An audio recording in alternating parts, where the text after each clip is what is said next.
Vous avez précisé également que le gouvernement que vous représentez, l'État que vous représentez ici en France est aussi une institution complètement ouverte qui a besoin de tous les Burundais. Où est le problème finalement, qu'il s'agisse de dialogue ou de négociation? Où est le problème si on fait travailler, on fait contribuer tous les Burundais à la construction du Burundi de demain?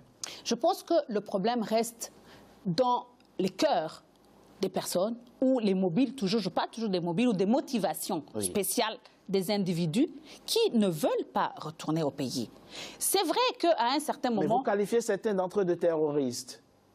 Ben, il y a eu des gens qui ont été des terroristes. Il y a eu des terroristes. Il y a des gens qui ont financé le soulèvement de la population au Burundi. Il y a des gens qui ont encadré les manifestations à Bujumbura. Des gens qui ont payé des gens pour des jeunes pour aller dans la rue, circuler, tuer et ravager, faire le désordre dans le pays. Ces personnes, on les connaît. Il y a des personnes qui sont réellement recherchées par la justice et qui doivent répondre de leurs actes.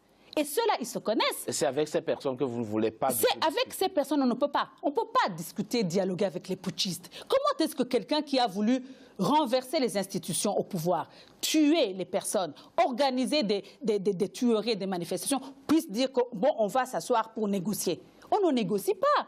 Il y a des institutions qui sont là pour les écouter et éventuellement les sanctionner si sanctions il y a. Mais le problème, c'est que ces gens qui savent que eux, leurs actes sont punissables, ils se sont arrangés pour tenir une partie de la population en otage.